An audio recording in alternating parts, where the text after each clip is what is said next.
Hi guys, welcome to the Department of Chemical Engineering, Imperial College. I'm Dr. Colin Hale. I'm your first year chairman, so I'll be seeing quite a lot of you over the coming year, and also senior teaching fellow in the department. In this particular podcast, what I'll be doing is going through the process analysis course, giving you an overview of what is process analysis, why is it important, give you an idea of the structure of it, and then to the end of this video, give you some secrets for success for the course. Okay, so in terms of process analysis itself, this is a course that I teach together with Professor Neil Shah.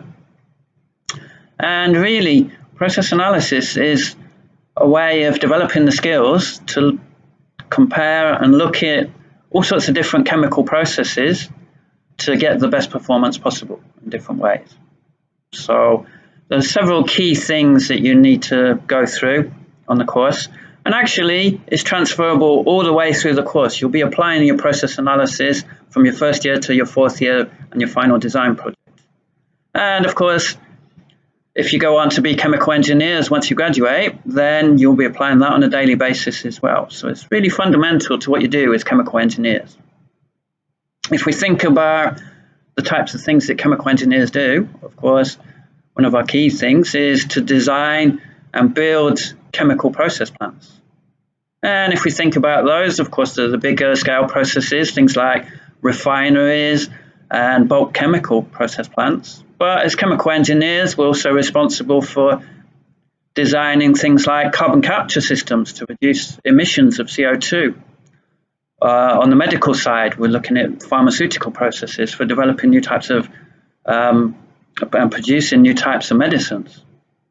And on the domestic goods side, many of the products we use today are also done using processes designed and built by chemical engineers. So really, it's a very wide influence that we've got as chemical engineers. And process analysis enables us to apply some of the key concepts that we've learned elsewhere in a consistent way. If we think about some of those processes that we've mentioned, of course, another key skill of engineers is creativity, because for any one of those processes, we can design it in a multitude of ways. And one of the big challenges for us as chemical engineers is to be able to compare those alternate designs, because some will be more economically efficient, others will be more efficient in terms of the efficiency. They'll minimize the amount of emissions from the process. And really, as chemical engineers, we need to be able to look at all of those individual aspects and come up with some ways of comparing them. So that's really what process analysis is about. It's enabling us to choose between process alternatives and think about how we do that. So if we're thinking about any particular process, typically we'll need to mix some feedstocks. We'll probably react them in some way. And then once we've reacted them, we'll need to separate off the products, because it won't just be products, it'll be products and byproducts. So we need to think about those parts. And we can do that in lots and lots of ways, as I've mentioned. Of course, in order to look at some of those aspects, we need to think about the chemistry. So as chemical engineers, we've always got to put our chemistry hat on and think about the fundamentals behind those processes. And one of the key challenges for a chemical engineer is scale up something that's been performed on a benchtop to something producing hundreds of thousands of tons per year, for example. So as chemical engineers, not only do we need to think about our chemistry hat, we've also got to put several other hats on. We need to do the process hat. We've got to think about the safety of the process. That's an important aspect of what we do as chemical engineers. From the point of view of the emissions of the process and the environmental impact, of course, we've also got to put our environmental hat on. And all of these processes are fine, but we need to ensure that they're going to be economic, that we can think about the profits, the cost, the revenues. So actually, we also need to put a business hat on as well. And as chemical engineers, not only do we have a chemistry hat on, we have our business hat, our environmental hat, our process safety hat. and of course the chemist hat. That's what differentiates us from several of those other disciplines. And whenever we think about those processes, there's something fundamental to what we need to do. In terms of the course itself, so what will you do during the course? Well, really, there are three key aspects to process analysis. And these split into three main topics. The first one is what we call material balances. That's really looking at how we put things into the process and tracking them throughout the process, and then what comes out of the process at the end. Because, of course, if we think about a big chemical process, we'll put our feedstocks in, they'll get converted in some way, and then we get the products that we really want to use. So we need to perform mass balances over the whole process, but also over individual components of that process. It's aspect number one of process analysis. If we're thinking about the plants themselves, and we need to think about the environmental impact, another key aspect is looking at the energy going into the system and the energy coming out, because we want to minimize our energy requirements to make the process operate as efficiently as possible. We also really want to ensure that, for example, we have enough energy available to cool processes down if they need to be cooled. So we need to think about those aspects. So that's the second part. And then the third part of any big chemical process really is separating the products. So one of the other aspects you look at in the process analysis course is what we call vapor-liquid equilibrium. That's how we separate gases or vapors and liquids.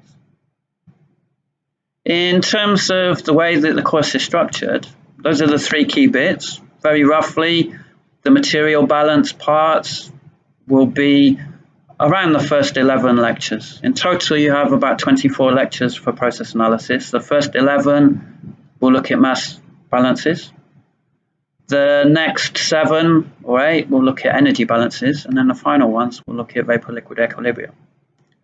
For the material balance part, one of the key challenges is that we don't really need to know so many new concepts. There are some that you will need to learn, and they'll be really important. But a lot of it is about applying the skills that we've got. Because if we think about the material balances over a process plant, really we need to solve lots of simultaneous equations. I'm sure you've solved simultaneous equations previously, probably 3 or 4 equations at the same time. If you think about a process plant and all the individual components on it, that may not be 3 or 4 equations.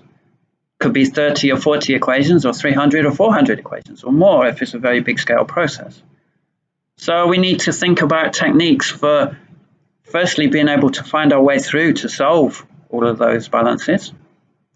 We need to construct the equations, and we need to do that in a systematic way. Once we've done that, we then need to be able to solve them. And a good way of doing that is what we call stream tables. This is a little bit like Sudoku for chemical engineers, because we can build up the table and we know which parts we've solved for, and then once we've done that, we know which bits we still need to solve. So for the guys out there that enjoy Sudoku puzzles, process analysis is probably one of the courses for you. Once we've done the material balance part, we'll think about the energy balances. What energy do we need to put into a particular area of the process? Or what energy do we need to remove from it? And then following on from that, we'll look at with Professor Nilay Shah, you'll look at vapor-liquid equilibrium. So how do we do the separations? How does the vapor separate away from the liquid? If we think about any process, really, that's all the key aspects. But of course, whenever we go through and look at those key aspects of any process plant, there's a lot of fundamental information that we've got in the background. We need to think about the transfer processes. So how the gases in the liquids, for example, flow around the process. Thermodynamics, that's important for the energy transfer aspects. And of course, the chemistry. And underpinning all that will be the mathematics that you learned in some of your other courses as well. So by the end of your process analysis course, you should be able to quantitatively describe the behavior of systems. You should be able to analyze a description of that process and extract the relevant information, because that's a key skill. It enables you to formulate the equations. identify any data you need to be able to solve them, and then ultimately solve those systems of equations. How will that get assessed? Well, throughout the course, you'll get a series of problem sheets, so you'll get some tutorials as well.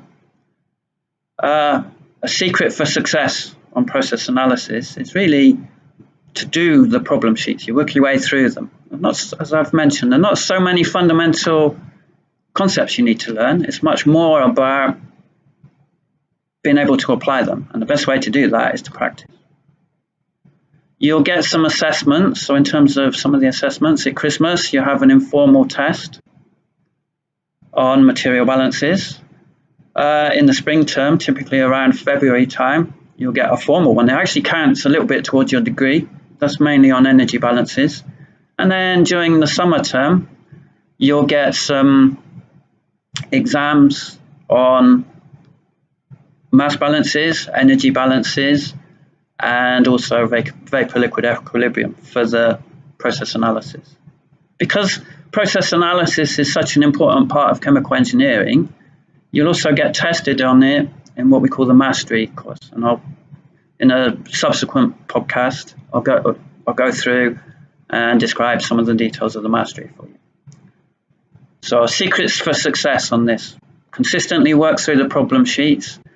That's important. The more you practice, the better you become at doing it. It's as simple as that, really.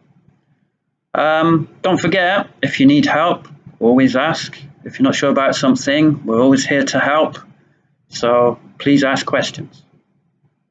Other than that, I look forward to seeing you shortly in the new term and wish you lots of success for the year ahead.